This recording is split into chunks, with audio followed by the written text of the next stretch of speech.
Just going to check this is on. Perfect. Good to go. Sorry, unfortunately it's not a Fringe Festival today, but I am actually delighted to welcome the First Minister, John Swinney, MSP, to Standard Life House. As many of you know, Standard Life is part of the Phoenix Group, one of the UK's largest, longest long-term savings and retirement business. Through Standard Life, we've got over 2,000 employees here in Scotland, and a strong interest in ensuring that Scotland is and remains an attractive place for business to both establish and grow. We have a keen interest in policy development here, particularly measures that help people save adequately for retirement, support people who want or need to work for longer, and attract new investment to Scotland and support existing investors to develop, grow and continue investing into the future. Scotland, as many of us are aware, has an ageing population.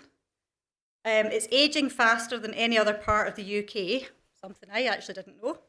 But Phoenix Group undertook some research which we looked at how people aged 40 and above are preparing for retirement. And it's actually staggering, the results that they found, that around 14% have nothing saved for retirement, and a further 15% have £10,000 or less in retirement savings. So quite stark facts for Scotland. So there's more to be done to encourage people to engage with their pension savings, consider the retirement they want and how much they need to save to make that a reality. The introduction of auto-enrolment has enabled more people to save into workplace pension, but it's also important that we support these people who want to and remain in work for longer.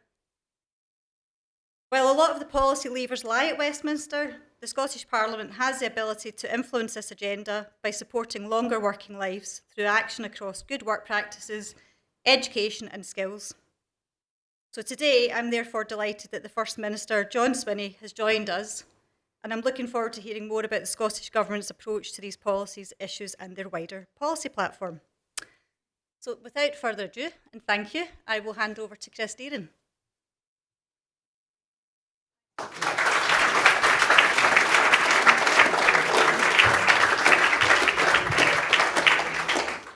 Thanks, folks. I was made aware after the last such event with Anna Sarwar that right at the start I'd knocked the microphone with my laptop and actually turned it off, so which meant the recording was me just kind of going, and then him being heard. So I'm going to endeavour not to do that. I'm also trying to get my laptop to work properly. Anyway, welcome everyone. My name's Chris Deeran. I'm Director of Enlighten, the artist formerly known as Reform Scotland. We have changed it a couple of months ago for reasons that will be perfectly obvious, just so people would stop slagging me off, basically. And welcome to this evening's discussion with First Minister John Swinney. This is the first event under our new name, so we're delighted to have the biggest of Scotland's big cheeses to, if you like, launch our new profile. This is, as I said, the latest in our series of Meet the Leaders series, our Meet the Leaders series, and we're very grateful once again to our friends at Phoenix and Charlotte Street Partners for the support that they've given us in staging these events. We are, of course, especially grateful to the First Minister for making time in his busy schedule to talk to us. There's a lot to talk about. We've got an election in around 9 months, which looks like it's going to be the most closely contested and potentially quite controversial for many years. We have a long-serving devolved government, which is repurposing itself towards, I guess, public sector reform and the economy, away from the previous agenda under other leaders. We've recently had yet another change to the approach to independence, yet another change. There may be another one announced tonight. I don't know if you've changed your mind already, John, or we'll see how that goes. And of course, there's been a book released recently by a certain predecessor of John's. You may not have heard about it. She doesn't like to talk about it. Hasn't had much coverage. Yeah. So basically, the First Minister and I will talk for a bit, and then we'll open up to questions from the floor. So ideally, if you can have a think about what you'd like to ask the First Minister, and we'll get plenty of time for questions, because that's really what we want to hear is your points and questions for him. I'm going to start. I always like to start with a killer question. And it's one I've wanted to ask you for ages. Prepare yourself. How many purple ties do you own? I do have quite a number, and I'm glad you've noticed that they do actually change from time to time. So it's not as if it's the same one that's worn every day, but it just makes life rather simple. In the morning, put on a suit, wear a purple tie, white shirt, and get on with the day. So it narrows down the amount of time it's got to be wasted on thinking about what's the correct attire for the day. I remember President Obama saying much the same, that because his working day was full of choices and difficult choices, that he would have his wardrobe laid out from the night before by somebody who knew better than he did, and that would just remove that need to. Well, the only difference there is that nobody's laying out my wardrobe for me, just so that you don't think that there's a kind of luxurious staff arrangement in place in either Butte House or in my family home in Perthshire. There's definitely not one in my family home in Perthshire, I can tell you that. But it just makes the day rather simple. Now, I can't not talk about Nicola Sturgeon's book tonight. We are a think tank and we're here to talk about some serious things, but I'm also a journalist. And I've noticed today that you did your best to avoid answering any questions about the book, which you did quite successfully, as far as I could see from the coverage. You can't run away from me, though. So I didn't run away from anybody either. I'm sure you didn't. I wore Colin Mackay into the ground, which is my badge of honour. Like Jeffrey Boycott. Badge of honour. No, you haven't read the book. Not yet, no. But you do have it. I do. And you've read the extracts in the newspapers. Yeah, well, some of them, yes. Some of them, yeah. What was your reaction to it? At the risk of repeating some of my best lines from last night, it was a fascinating insight into Scottish political history. The reviews have not largely been kind, it's fair to say. And I do wonder whether some of the reviews have been approached in the sense that the reviewer knew what they were going to say before they read the book because they'd already made their mind up about Nicola Sturgeon. Do you think the process has been fair? I think there is a similarity in some of the commentary about Nicola's book with some of the commentary about Nicola's time in office from the self-same people. So I don't think there's a particular surprise in there that people will have made their mind up and they'll be determined to convey that in their further writings about it. But undoubtedly, and as I say, I've not read Nicola's book, but it does chart an absolutely fascinating period in Scottish political history, one that will delight some people and really, really annoy a whole range of other people who would rather that the Scottish National Party hadn't led Scotland for as long as we have, who hadn't actually made progress on the independence question as we have done, and had not undertaken some of the reforms that we had undertaken. So there will be an element to which there will be people who are playing out their view of that period and how they felt about that period. And but that's all part of the public expression and the open expression that anybody who's in public office submits themselves to, because lots of stuff gets written about me, and lots of judgments will be made about me, and it'll be informed by a view that people may have taken at one moment in my political life, and there have been changes in my political life over time. So it's just part of that whole process of dialogue and debate that will go on within Scotland, and so it should. And I have read the book. I spent 2 weeks reading the book. I wore Nicola Sturgeon's book down, to borrow your phrase. And what really struck me from it was the formidable figure that we saw leading on the national stage for so many years, that behind that was a much more conflicted person who lacked self-confidence, by her own admission, was shy, suffered from imposter syndrome, and struggled with the actual notion that she was fit to be leader at key times. But how does that square with the Nicola Sturgeon that you saw? Because you know her as better than most, as well as anyone, really. I think there would be elements of that description that I would recognise from time to time. But I think ultimately, what matters is what was the kind of focus and the purpose and the effect of the leadership that was actually deployed. And I think the best test and the best assessment for that, I think, is that in a moment of absolutely unparalleled difficulty for the country, in which there was no manual, there was no precedent, there was no developed proposition of what would, and no certainty about what would happen.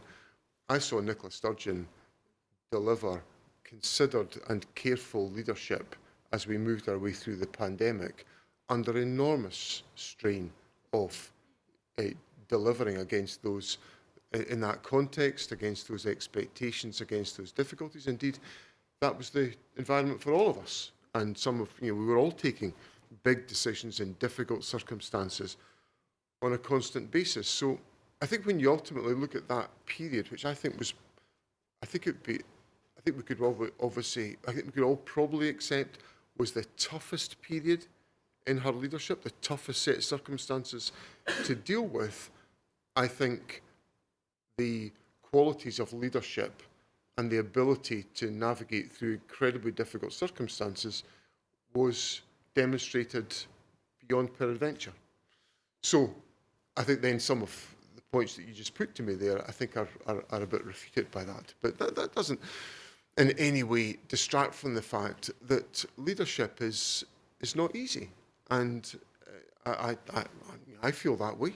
It's not straightforward. The decisions I take are invariably contested decisions. There'll be people that think, I should do one thing versus another, and there'll be active and vigorous debate about those points. So, and that inevitably is a very lonely place to take those decisions, because ultimately you have to, it's your call.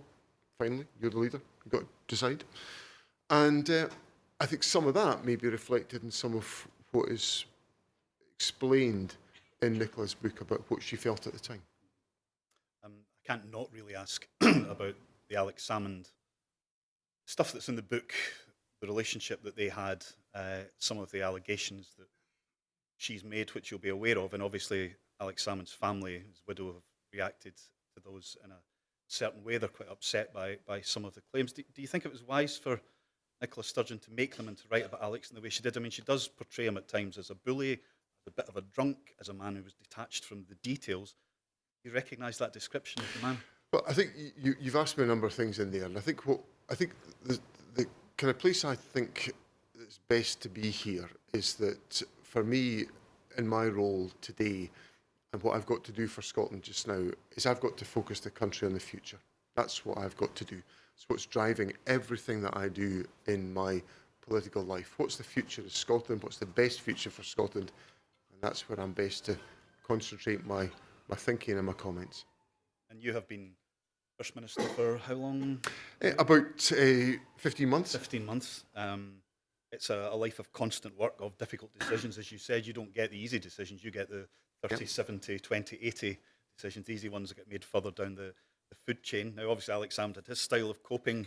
Nicola Sturgeon read novels. I remember she took up jogging for a very brief period. From her book, it actually seems the hardest day. She'd go home, have a glass of wine and a bit of a greet, which is kind of my coping strategy for tough days. How do you cope with the strain of being First Minister? And obviously, in your personal life, you have health issues with your wife and the rest of it. So you're dealing with a lot. The job itself is enough in a sense, but there's more than that. It is. It's a.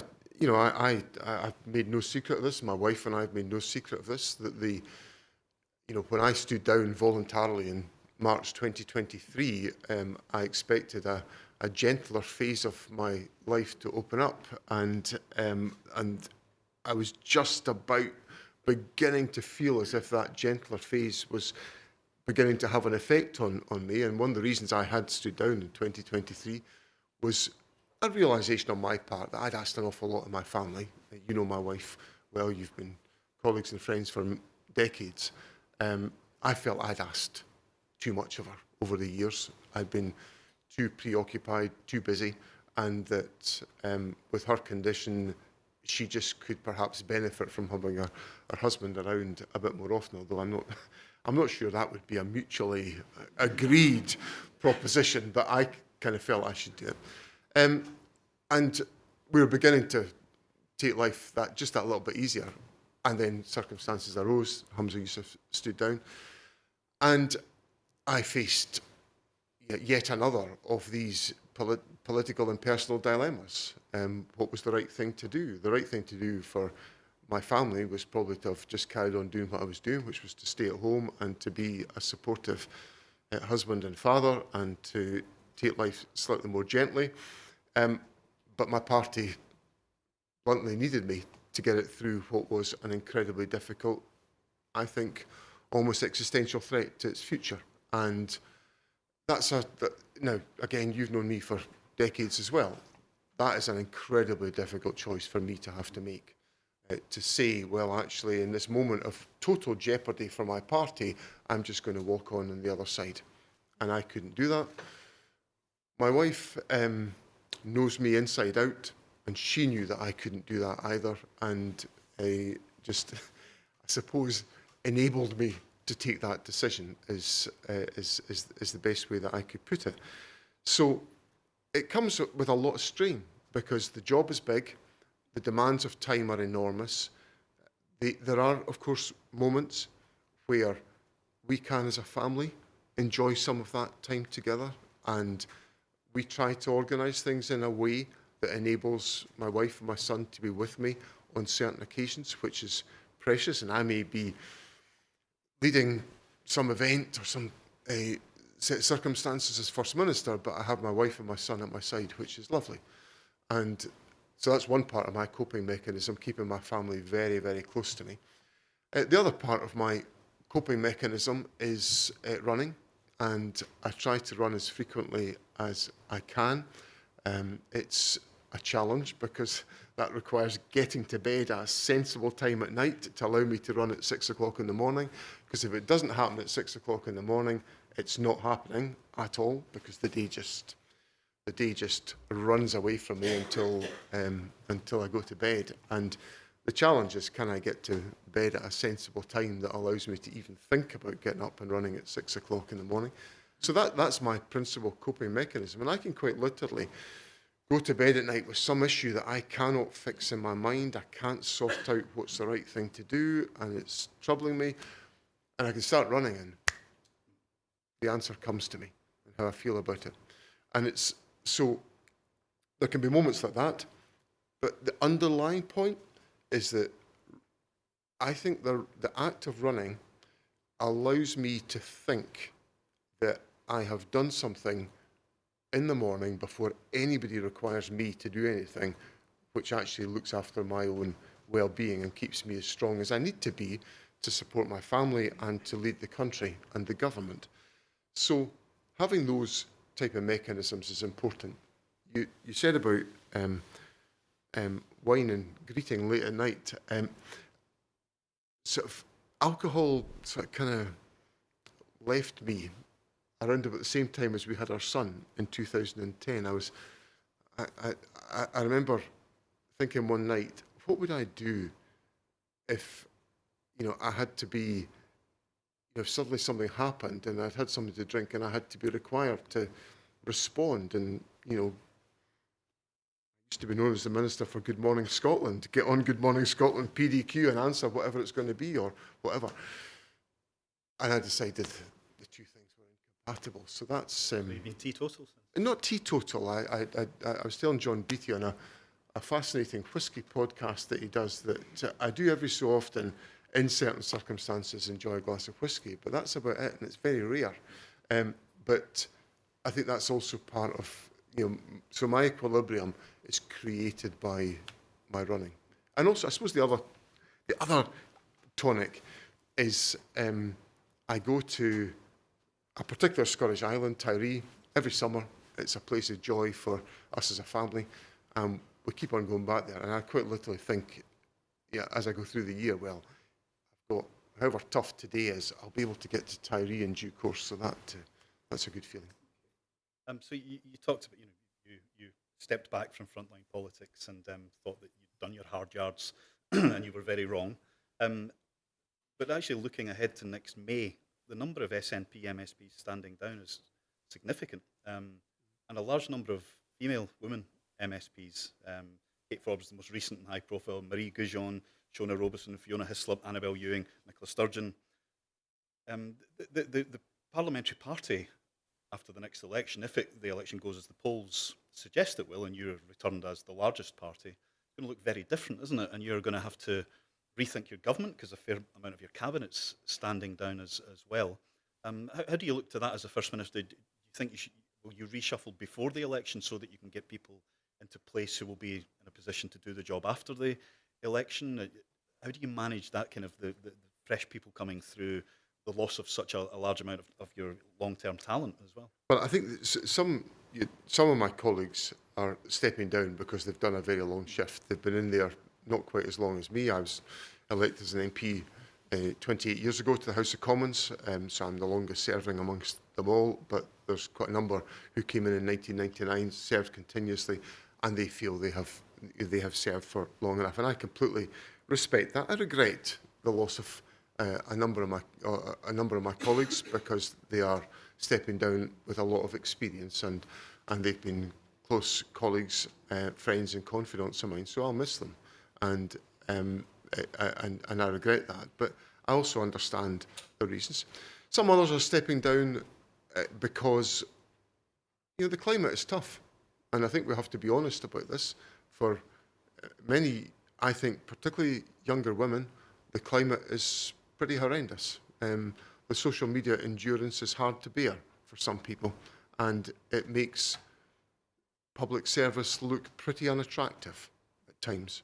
So that's something I try to support my colleagues and to understand they've got an ally in me in coping with these days. Now, I've had frequent conversations with colleagues who find it hard to bear, and I try to be as supportive as I can, but ultimately I cannot protect people from what is thrown at them, and some of the behaviours are appalling, and so that affects a number of other people as well. And then Kate Forbes, I very much regret Kate's decision, but Kate said to me, when she explained her thinking to me, I could see exactly what she was talking about. I was up in her patch a few weeks ago, and I was at an event just on the border of her constituency, and then I drove to the event that she and I were both appearing at in her constituency. And well, she drove in her own car for 3 hours to get there, and I was driven by by my police support to get there. But it took 3 hours, and we weren't even at the extremity of her constituency. There was another hour to go beyond that. So, and then there's government. So she was away that day. She was away from her house for 8 hours to spend 2 hours with me in Portree. So I can understand how difficult that is with a young family, and I've made all sorts of suggestions to Kate as to how we might manage it. But ultimately, people have to make the decisions with which they are comfortable about how they live their lives, and I respect that. As for reshuffles, I have no intention of reshuffling my team before the election. I did that when Mary McCallan came back in May after maternity leave. I decided actively and purposefully that I had people of experience and expertise in a number of roles that would help me to deliver the government's programme before the election. And that had to, so if I upended everything in May of this year and put in a whole host of new faces, then much as though I respect and admire Scotland's civil service, it would have taken a while to get things back up to the level of delivery where I've got the focus that it's on just now. So I've got no plans to reshuffle the government before the election. So in terms of that delivery and that agenda, you have refocused the government, I think, you said as much yourself, perhaps away from the real focus on social justice under Nicola Sturgeon and Humza Yousaf. I'm not saying you're not focused on social justice, but you are more focused than they were perhaps in terms of reforming public services, the economy, the tax take, economic growth and the rest of it. Could we start just by talking about education reform? In Nicola's book, she had... I think before we go on to that, Chris, I think I would like to just challenge that explanation, because I've set out a policy agenda which is anchored around 4 themes, which is about eradicating child poverty, growing the economy, delivering net zero, and improving our public services, especially health and education. Now, I see those as completely interdependent and interlinked themes. We cannot eradicate child poverty and invest in our public and create good public services if we don't have a dynamic economy, and we can't deliver net zero if we don't have a dynamic economy as well. So I wouldn't want, I think there's often a false presentation of you're either a social justice person or you're an economic growth person. I see child poverty as a massive inhibitor of the prospects of this country, because it is simply reinforcing errors and mistakes that have been made over time in Scotland's economic and political history, which undermine us today. Levels of economic inactivity in Scotland today are too high, in my view, but they are a product of the failures of economic and social policy of the past. So I am trying to take an integrated and cohesive approach, informed by my wide experience of public service, which is designed to put in place a focused programme that, yes, will stimulate the economy, yes, it will deliver the steps we need to deliver on net zero, but it will also make sure that we're eradicating child poverty and we're strengthening our public services. So I want that to be seen as a cohesive proposition rather than a collection of choices or alternatives. And at the core of what you're talking about, all of those, is an education system that competes with the very best internationally. That's what we aspire to, maybe what we deserve or would deserve.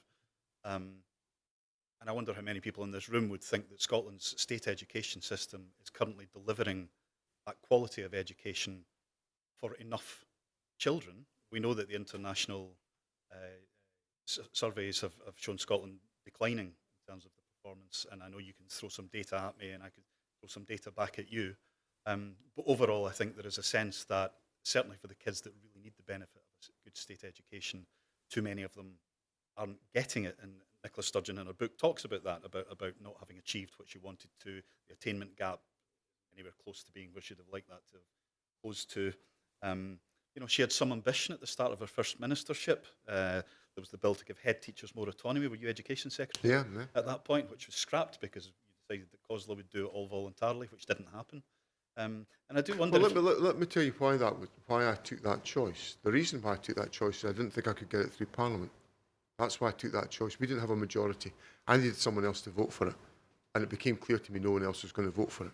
So it was, I'm afraid, a very direct response by me to parliamentary arithmetic, where if I wanted to get a bill through, I knew I couldn't get it through. So, and this is where I think some of my reflections about parliamentary culture come in, because I've had various experiences at different times of Parliament working well and Parliament not working so well. And a lot of that relies upon whether all members of Parliament feel they are part of the challenge that we face in the country, or whether that's just all on John Swinney because he's the leader of the SNP and the First Minister. And one of the things that I was determined to do when I became First Minister, the moment I became First Minister, there were speeches from each of the party leaders. And immediately before I spoke to accept office, Alec Cole-Hamilton, the leader of the Scottish Liberal Democrats, spoke. And he said that whilst he expressed good wishes to me and to my family, the votes of his colleagues remained available to bring down the government and force an early election. 9 months later, Alec Cole-Hamilton and the Scottish Liberal Democrats voted for the government's budget for this current financial year.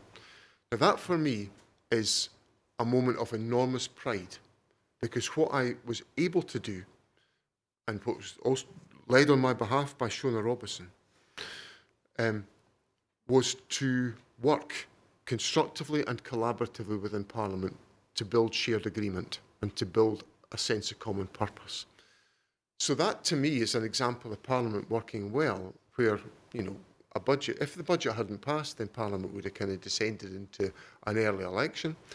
But we were able, by our approach and our engagement, to get to a position where Parliament experienced stability, the country experienced stability, and we've got budget provisions that are today making a huge difference in fields, whether it's in housing or an investment in health and social care, or whether it's investment in economic development, which is stimulating economic growth.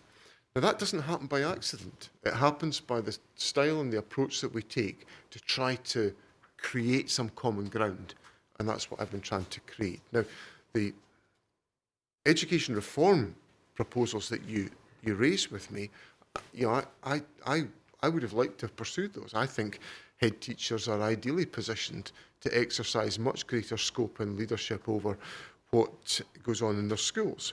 I think there is a formidable amount of evidence available now that demonstrates that the agreement I reached with Scottish local government has enabled a lot of that to happen. Because when I'm out and about speaking to head teachers, and I do a lot of that, it's one of the great joys of being First Minister, I'm back in amongst schools talking about educational practice and educational performance, and I think those head teachers now have more scope to apply the type of variation of circumstances, the curricular changes and curricular developments that will work in their own circumstances. And the circumstances will vary from community to community around the country, and so should our curricular offering within the framework of Curriculum for Excellence. We do, think tank, a lot of work on education, as you know, and we have a board of experts, and that's not the impression we get, that somehow that has fed through into the system, and that suddenly head teachers are finding in different circumstances that they have the autonomy that they want, that they're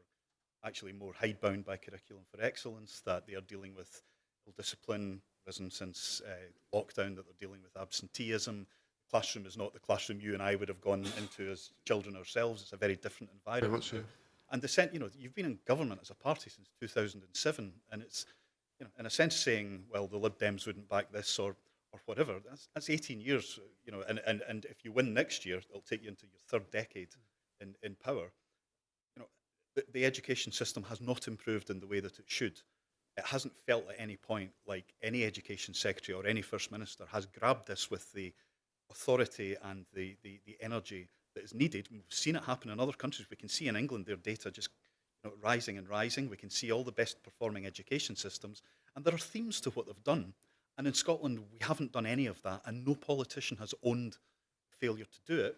And there are generations of children who've gone through school not achieving the life outcomes they might have as a result of that. Therefore, the extenuation of child poverty, the extenuation of unfulfilled ambition, welfareism, all of those kind of things. So why is it, do you think, that Holyrood cannot get education right? Why will we not grab it and own it? Well, first things first. I don't evade any responsibility for anything. I've been a long-serving minister, and I totally accept my responsibility. I'm just giving you an explanation as to why I didn't take an education bill through Parliament, because I knew I couldn't get it through. It's a kind of pragmatic admission that the arithmetic was not with me, and my O-grade arithmetic has never deserted me, I can assure you, in any of these calculations. Now, when you look at, so you put a number of points to me there, Chris, about the performance of the education system. So let's look at what's happened over the years of the SNP government. So, for example, if we look at positive destinations, the outcomes that young people leave school and go into, in 2009 they were sitting at 86%. They're now sitting at 93%. So young people now, as a consequence of our actions, are going on to better destinations than was the case when we came to office. If you look at the proportion of young people going to university in Scotland, that is higher today than it was when we came to office. Equally, the proportion of young people from deprived backgrounds going to university is higher than it was when we came to office, and reaching the targets that we set to broaden access to universities, which is a tribute to the way in which the university system has responded to our call. But it's not just about school and university education.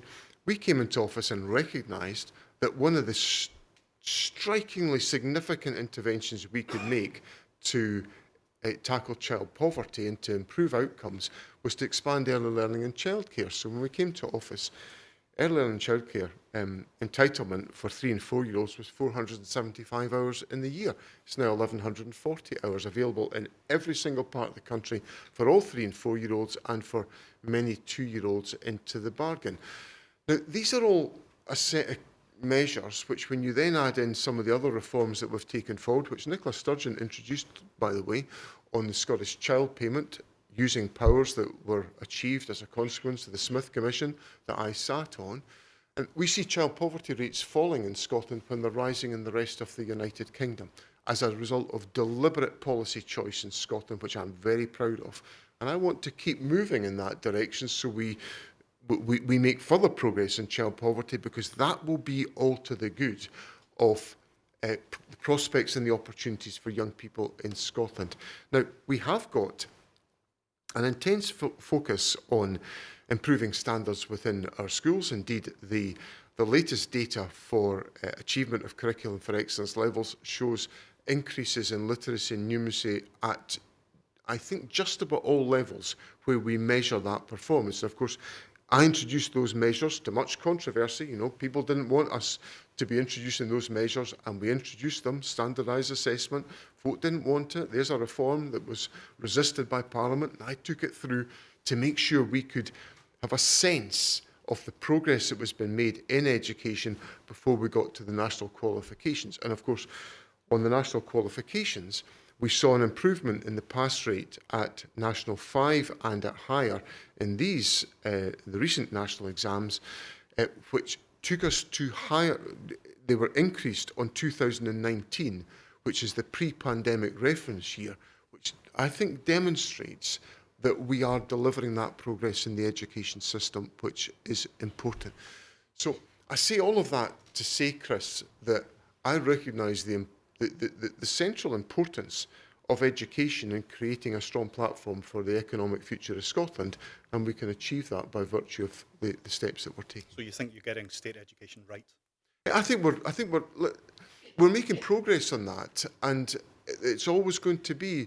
You'll never get me saying that things are perfect. There's always going to be room for improvement and to strengthen our performance. But I think on all the data, whether it's positive destinations, achievement of curriculum for excellence levels, the national qualifications and admission to university, I think there is progress being made on all of those indicators for the benefit of Scotland. Well, let's move on to healthcare and the NHS, and I think you have very much made that your key thing. You are owning NHS reform in Scotland.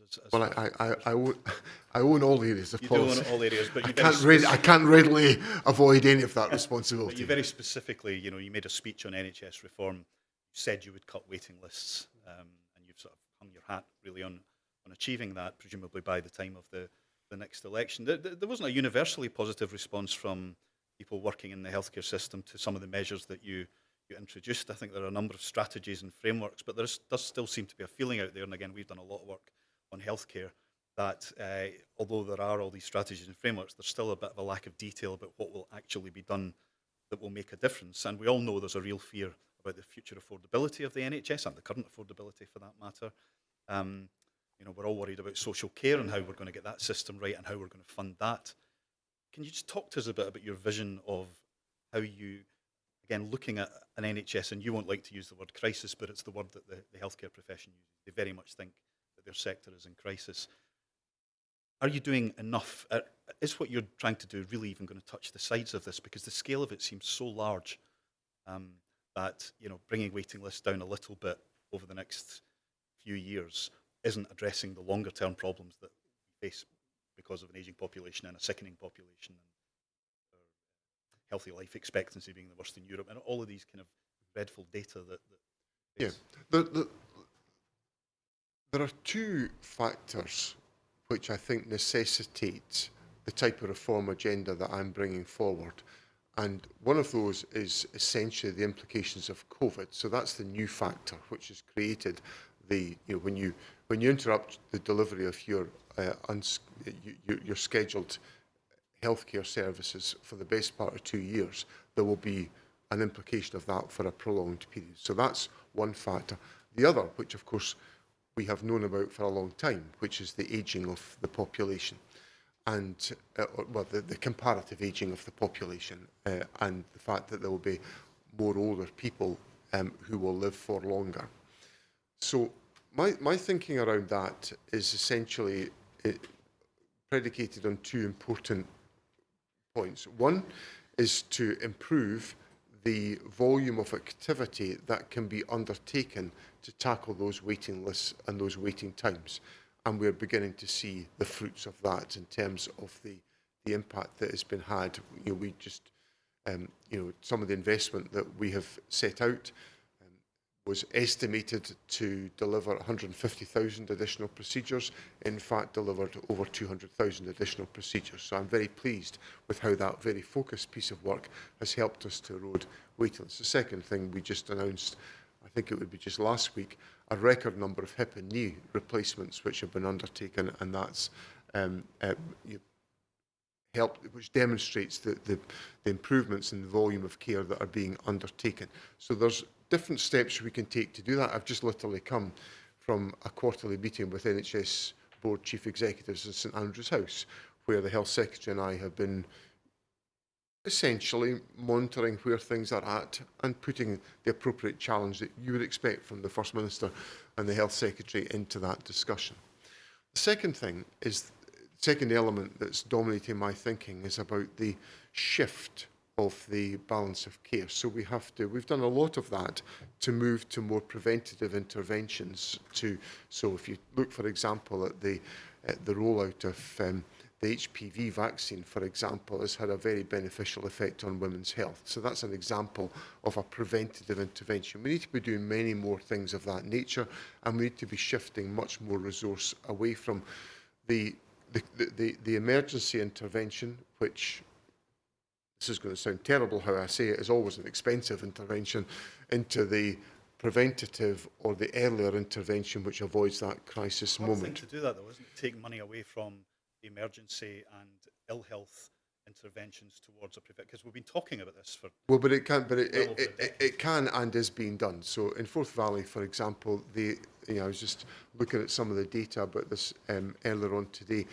They've been able to reduce a significant amount of acute interventions and then shifted that resource into the community, where they're now modelling or delivering the hospital at home model. Now, I went to see this at Falkirk Community Hospital a few weeks ago, and it's utterly refreshing what is happening. So there are members, none of us will know anybody who says, "Oh, I really wish I could be in hospital." Nobody's really going around saying that. If someone has got a healthcare requirement, they'd like to be at home for as long as they possibly can do. Hospital at home is a well-integrated service led by geriatricians in Forth Valley. Well, it's not, Forth Valley was the example I saw. It's been led all over the country. And it's enabling people to be supported at home who ordinarily and historically would have been brought into hospital. Now, can't get the old finance minister out of me. It's cheaper to do that at home than it is to admit to hospital, but it's also better outcomes for people as well, because they are better supported amongst those that they love in their own household, better supported. Now, by the end of next year, hospital at home will be the largest hospital in the country. And that's a tangible example of public service reform in place, where we are shifting the model to get health professionals, and I don't mean this in any way disrespectfully, to look outwards rather than inwards into the hospital. And I found that work incredibly refreshing as an example of reform that is being actively delivered. Now, we're going to have to do an awful lot more of that, Chris, to meet the test of fiscal sustainability of the health service in the years to come, because of the changes in demand within the population that will take place. Okay. Can we talk a bit about government spending, which sits behind all of this, obviously? The latest GERS figures came out last week, suggest that the gap between public spending in Scotland and the taxes raised here is now £26.5 billion, a decline on last year. North Sea revenues are down for the second year in a row. Spending on measures related to health and welfare increased by £6 billion. And, we have grown used to every now, quite regularly a report from Audit Scotland or a Fiscal Commission coming out, looking at the projections for the future and a lot of these things on welfare and the cost of an ageing population, cost of social care, and much more. And they're really frightening figures that they're coming out with. I just wonder, do you feel that the approach that's been taken over the last sort of 10, 15 years, where Scottish Government has stepped in where Westminster's tried to cut welfare and has boosted welfare spending in key areas, has introduced some specific welfare policies, that there is a future that allows that to continue as a practice when things that we are currently spending vast sums of money, including the old age pension, they're all going to rise and exponentially in some areas. At what point are we going to have to think a lot harder about what the state does, what it can afford to do, and what it can no longer afford to do? Because it's one thing to sort of blame Westminster and say, well, they're cutting this, they're cutting that. But, the Scottish budget is not unhealthy, and there was a big increase from the Labour government. But, it's gone. And in the years ahead, we know that the pressures will only increase, vastly. So how do we continue with this approach to public spending? Well, I think the first thing I'd say, Chris, is that I've obviously been very close to the public finances for many, many years, and I have delivered balanced budgets for 10 years of the SNP's term in office. So I simply say that because I know people say, well, you've got to balance the budget because the law requires you to do so, and that is true. That doesn't mean it's an automatic process. You've got to make careful judgments and decisions in your financial planning to enable that to be the case.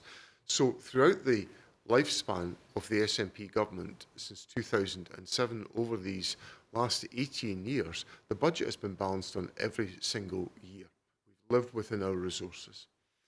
So I hope that's a point of reassurance to people in Scotland that they have got in the leadership of the government an individual as First Minister who knows exactly how to manage the public finances and how to take, and who accepts the principle of fiscal responsibility on the government, and I accept that unreservedly.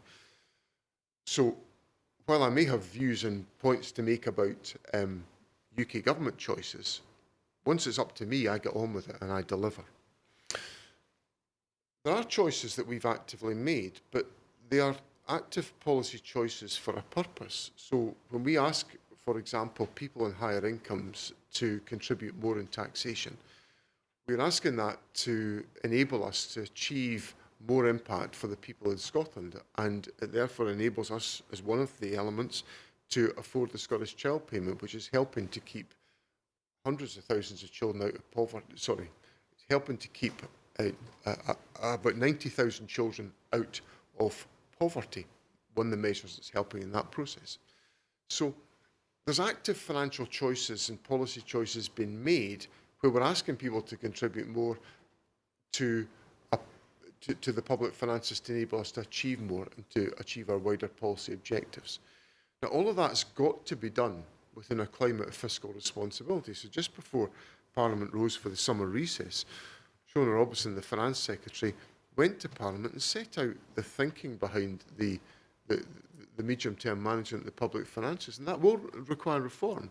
So part of, a major part of what the election campaign debate will be about the carrying out of that reform, because we're going to have to, the public sector is going to have to be smaller as a consequence of what changes we undertake moving forward. Some of the changes through the use of digital technology will help us in that process. Some of that will come about through that shift to earlier intervention in all areas of policy. Some of it will come about by our success in reducing levels of economic inactivity, getting more people contributing to the economy as taxpayers, reducing the level of child poverty so that we've got more buoyant public finances. So all of that has been mapped out. But ultimately, I accept unreservedly the need to operate and to act with fiscal responsibility, because that is at the heart of the government's obligation to the public. Okay, well, one last question from me, and then we'll open it up to the floor. So you, over the summer, came out with your proposal for securing an independence referendum, which I think was the fifth proposal from your party over the last 5 years. Slightly dizzy trying to keep up with some of these things. But your proposal now is that it would be to win a majority of seats at Holyrood, as was done in 2011, led to that referendum. I've got to say, even I thought that was a bit much. I was kind of the view that, if you can get up to 60% support for independence in the polls over the course of a year, that would kind of create the momentum for a referendum, but obviously that's not enough for you, so you want to win a majority of seats. Now, it doesn't look very likely that you're going to do that next year. I don't think anyone thinks that, and I don't think Mark Diffley would say that the numbers tell us that that's at all feasible. Is this you sort of putting independence into the long grass because actually out there in the country it's not a priority for people at the moment? And secondly, it has created a bit of turmoil in the independence movement, which hasn't lacked for turmoil in recent years. There's the story today about people wanting to debate this at SNP conference this year and that being blocked, as it was put in the newspapers. What, the independence movement does not feel united at the moment in terms of a strategy for achieving independence. Do you think your plan is going to do that? Well, people are frustrated, Chris, because on 2016 and 2021 elections, a majority of members have been elected to the Scottish Parliament who support the holding of an independence referendum. And there are various polls around, some of which show majority support for independence in Scotland. And, you don't need reminding about this, but just so it's not a surprise to anybody, I've believed in independence all my adult life. So I don't think it should be a surprise that I want to deliver it. And the idea of punting it into the long grass is just laughable for me. It is an urgent necessity. If you think my mission to eradicate child poverty is the focus of my devolved government, I want to achieve that. But my task is going to be made more difficult because a Labour government in London is about to take a set of decisions on welfare reform that on their own estimates will force more children into poverty. So there's an argument for independence that we're going to have directly on an issue which I suspect everyone in this room would think would be a great thing for Scotland to eradicate child poverty. It'd be great for the long-term future of the country, but it's going to be made more difficult because of the actions of a UK government. So independence for me can't come quick enough. But I've got to be realistic about how that can come about. And an independent Scotland will only come about if it carries domestic and international legitimacy, i.e. the rules of how it becomes independent are accepted by all parties. That was the case in 2014. I accepted my defeat in the referendum in 2014. Why? Because there was an agreed process. And I'm simply saying that if we want to advance on this issue, there has got to be a means of breaking the logjam that we're currently in. 2 successive elections, a majority of members of the Scottish Parliament supported holding a referendum on independence, and the Westminster government just folded its arms and said no. Now, I could paper the walls of this room with quotes from the UK government saying this is a partnership of equals, Scotland must have the right to decide her own future, from a whole variety of people, from the outcome of the UK government consultation papers before the 2014 referendum, the outcome of the Smith Commission, negotiated just up the road there. Nothing in this agreement stops Scotland becoming independent if it chooses to do so. But Westminster is saying we're not having that choice. So I'm simply saying to people, in 2011, when the SNP won a majority of seats in the Scottish Parliament, that led to a referendum in 2014. And that precedent, that's the word I hinge this on, precedent, is one that if we want independence to happen, we've got to rely on that precedent. Now, you said that that is a bold ambition. I think we've got to look at where thinking is about independence in Scotland. So there's some polls that Mark Diffley will preside over, I think, if it's Mark Diffley's preside over it, there's majority support for independence. And I'm simply saying to people, look, if the issues that you're concerned about in your day-to-day life, like energy costs, or about the existence of child poverty, or about the challenges we face about business activity in Europe because we're outside the European Union, if you want to fix those, independence is the way to do that. But you've got to give me the ability to do that. And so I appeal to those 54% of people in Scotland who believe in independence. Make this a priority at the 2026 election, and then we can turn this into reality. Because I hear what you say about your view today of the outcome of the election. But if you go look back at the run-up to the 2011 election, in January 2010, and I remember it very vividly, we were miles behind in the opinion polls, and we went on to win an overall majority 4 months later. Today, 9 months out from the election, I'm ahead in the opinion polls. When I took over as SNP leader, we were behind in the opinion polls, and nobody gave us a chance of survival.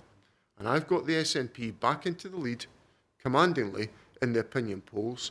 And on the opinion polls today, I defer to the pollster here, that, and still would be the largest party by a country mile in the Scottish Parliament. Now, that's not good enough for me.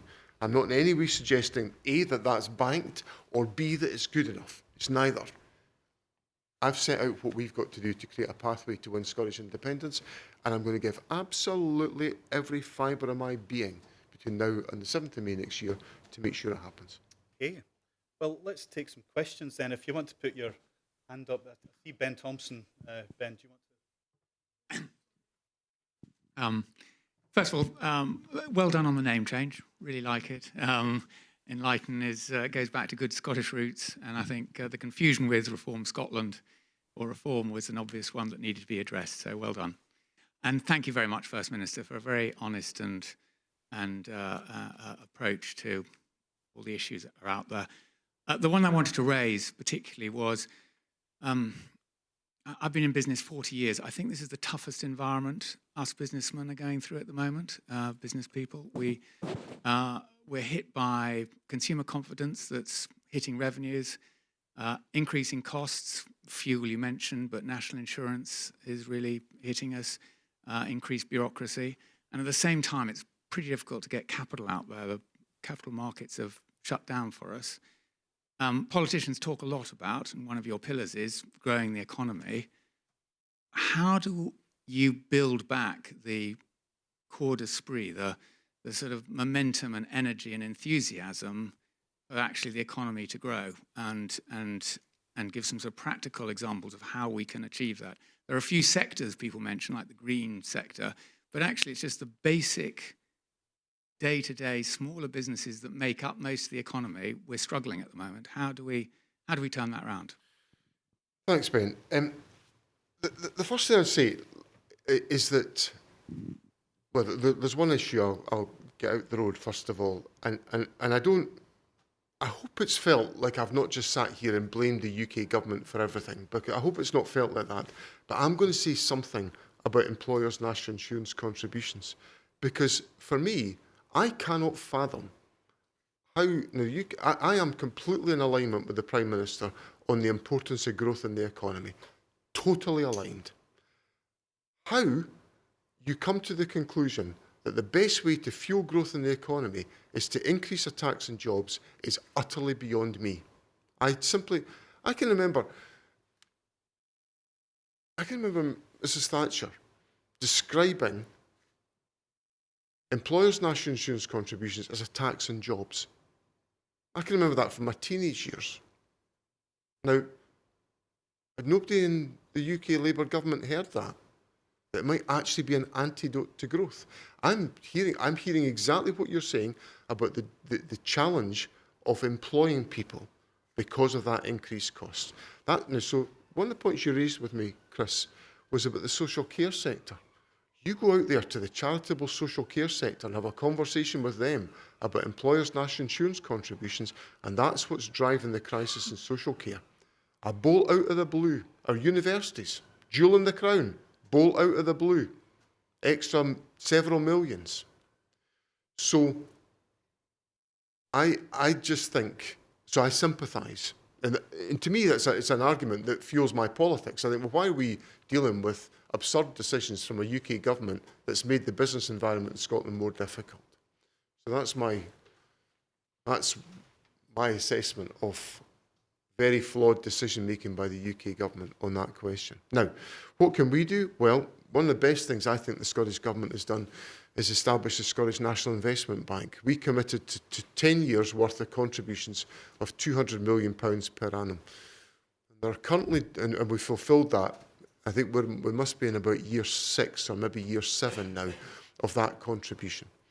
And there are developments out there just now where the role of the Scottish National Investment Bank has been to de-risk projects they've not funded everything, they've just de-risked projects enough to attract external international investment. And as a consequence, there are more investment propositions being able to be made plausible because of the intervention of the Scottish National Investment Bank, as one example of how we can help and fuel growth. Now, there's other things that we've got to do. We've got to make sure that our college sector particularly is attuned to the requirements of local labour markets, so that the skills that are being developed within the local economies in our colleges, which will vary because of the requirements of different parts of the country, are attuned to the requirements of those local economies. And we've got to sustain the broadest possible capital investment programme around the country, which we are trying to do through a combination of public service, transport and rural development interventions, which are designed to support local economies. But I think lastly, the point I would make is that there has to be an honest recognition that the trading environment is much, much more difficult, and the prospects are much more difficult to achieve because of the implications of Brexit. And Brexit is, at some stage we're going to have this honest conversation about how damaging a decision Brexit has been. And in a number of key sectors, I hear that very directly. And whilst the discussions between the United Kingdom government and the European Union are creating, well, they've got the prospect to create a better situation, we can't underestimate the damage that's been done. And I certainly, in my discussions that I had a few weeks ago with the European Commission President, President von der Leyen, I was stressing the encouragement that we would offer to encourage and nurture those trading relationships to try to provide better prospects for the Scottish economy. Sure.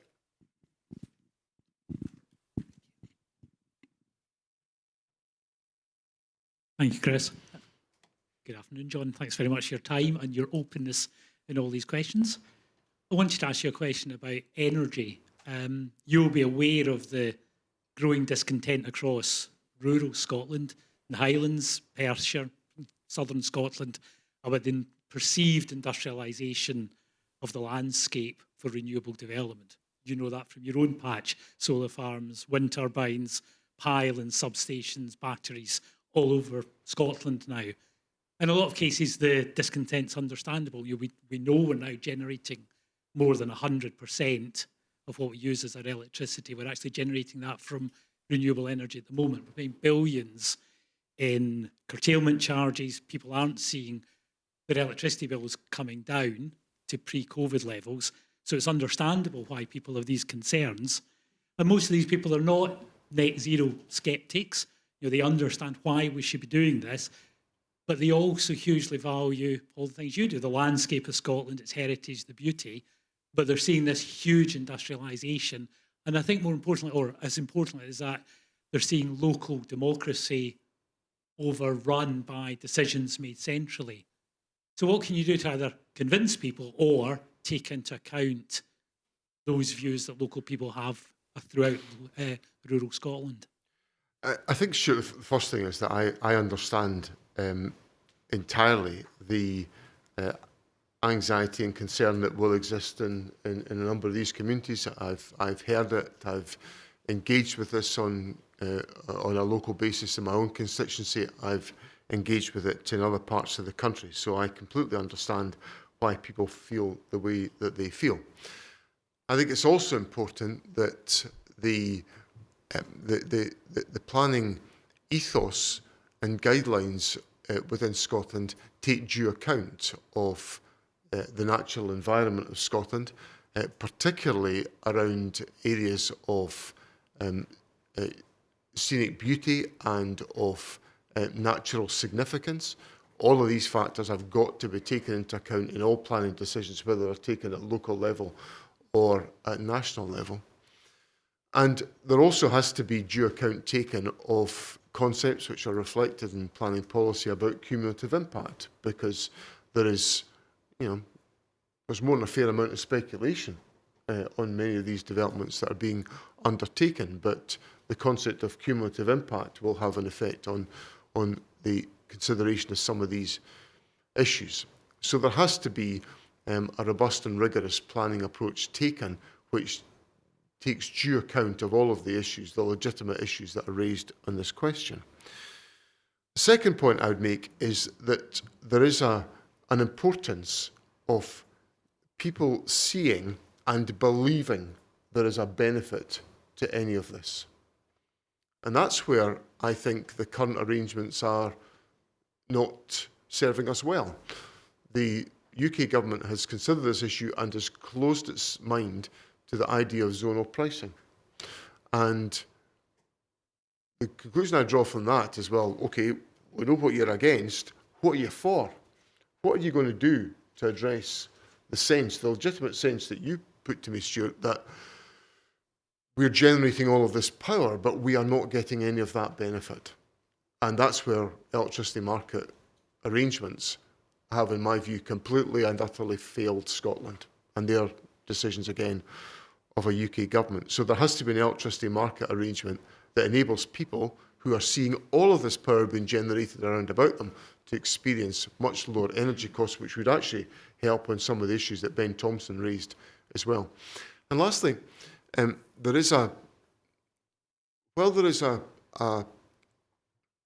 absolutely right, Stuart, about the generating capability of Scotland, but there is also an international market opportunity for us to generate power and to achieve economic benefit from that.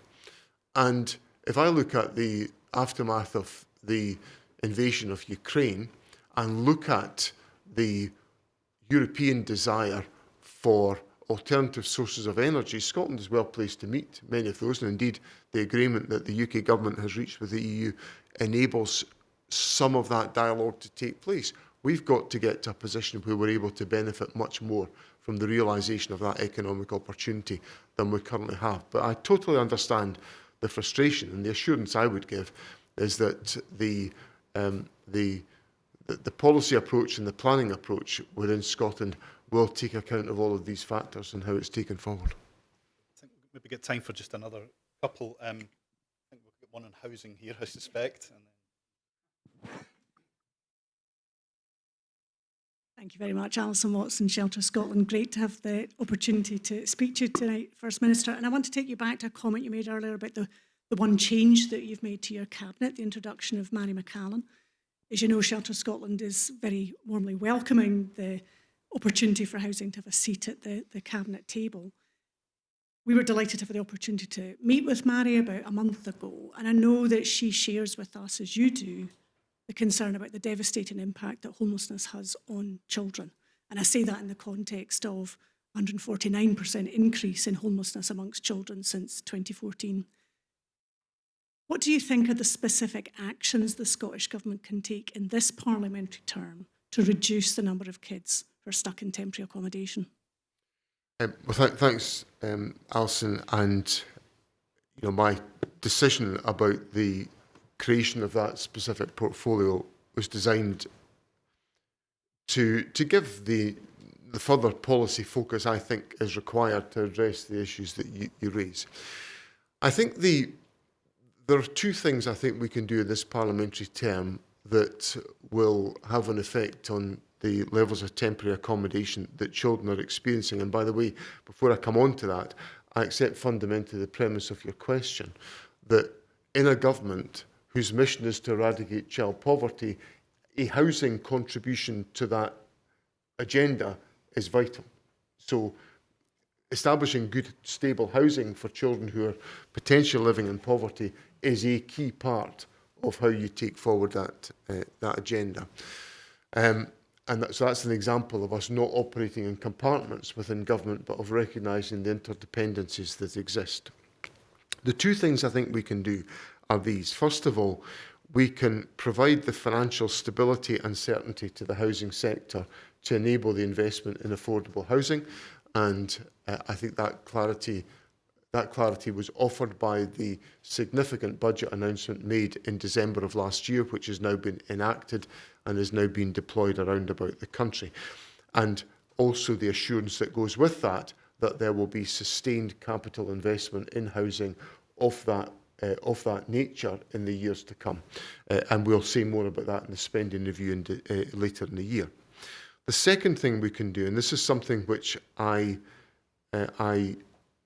attached greater significance to last summer, is that previously the government tended to take the view that some of the short-term interventions that could be made, for example, around about voids and acquisitions, were really the preserve of local government, and the government didn't exactly engage itself in that. And I directed civil servants to change that focus and get in amongst the opportunities for voids and acquisitions, to essentially use pragmatism to find opportunities. Where are there possibilities of us being able to essentially activate housing units quicker than could be activated by new build? And that's about essentially putting in place the money at local level in response to propositions coming from different partners, which bluntly says, well, if you give us a bit more money, we can activate this these units and get on with making them available. And that is now beginning to bear fruit. And we're seeing more and more of those units coming into mainstream housing use, and as a consequence, more and more families being able to be accommodated. So those are the two things that I think can make a difference in trying to enable there to be more housing stock available in the short term, and that's very much the approach that Mary McCallum is taking in all of this work. One last microphone. The first question from Ben Thompson. I've worked in the Scottish business community now for about 40 years. And when I started my career in Scotland, there was a very large and varied and vibrant sector of public companies based in Scotland, where the central management and decision-making of the entire business happened in Scotland. Today, almost all the companies I knew from that time disappeared, and hardly any have come to take their place. I'm not making a party political point, because this has happened steadily under governments of all colours. And because it's happened gradually year by year, it's had hardly any public debate. And yet over that time, we've probably lost more than 90% of our significant public companies based in Scotland. Now my question to you is, does this bother you? In a word, yes. So I'm not sure I'm allowed to utter this sentence where I am, but I will utter it nonetheless. As a former employee of Scottish Amicable, speaking in the Standard Life building, I grieve that change that has happened. Because if when I went to work for Scottish Amicable in 1992, there were probably at that time about 8 sizable mutual life assurance societies in Scotland: Amicable, Standard Life, Scottish Widows, Scottish Provident, Scottish Equitable, Scottish Life. There's me got to 7, so I've not done too badly. Not a mutual. Sorry, I hate to be picky, but you know, you've got me onto my home territory here, you know. So if you want to extend this session by 10 hours, we'll be going at this for it. But to be absolutely serious about it, I grieve that process, and it does worry me. Now, and you're right, it's happened over many, many years, and it's happened for a whole variety of reasons. In the Life Assurance Society, it was about capital access, and that's what drove the process that saw Scottish Amicable, that I loved working for, taken over by Prudential. And it's not just that loss of the significance of that point, it's what services they accessed. So if you had a headquarters of a Life Assurance Society here in Lothian Road, with the key people and decision makers being here, they were probably going to legal firms that were, well, where would they be? They'd be at, what do you call it, Athol Crescent, Brody's, so, or Macleay Murray or whatever it happened to be.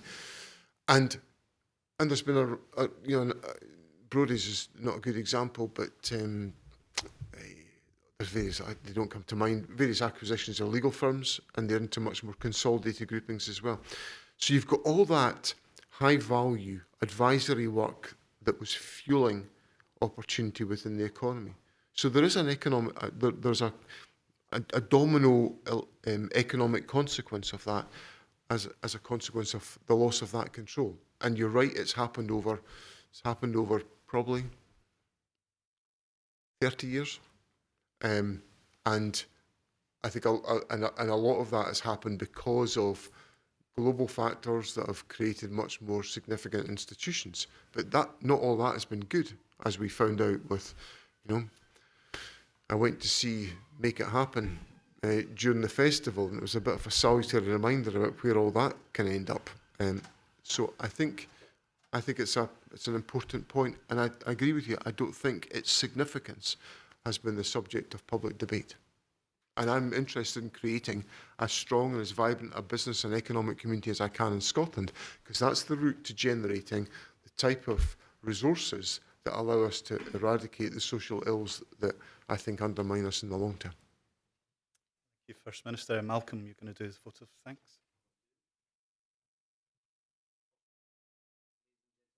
Not detain you long, but it always falls to me to offer just a few thanks, a few words of thanks. First to Chris and his brilliant team at Enlighten for having the initiative in the first place to hold this excellent series of discussions with Scotland's political leaders. Chris has been fearless in his interrogation of them all, and I know how much time, work and thought he puts into these interviews, so thank you.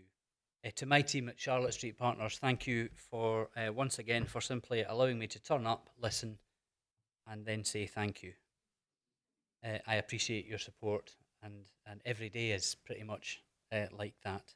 To Phoenix, Judy and Arlene especially, thank you for giving us these magnificent offices and for your generous support of these events, and I do think we should pay much closer attention to some of the statistics that you gave us earlier on. And then finally, thank you to the First Minister of Scotland, John Swinney, for putting his head into the lion's mouth. And I'm talking about Chris, by the way, and I'm speaking from experience, and for taking the time to engage with us so candidly this evening. I've said before that events like this one are hugely important, just as important for the politicians themselves, I hope, in allowing us to hear firsthand from those who either do lead or those who aspire to lead Scotland through what we might understate as challenging times. So thank you all for coming, and enjoy the rest of your evening.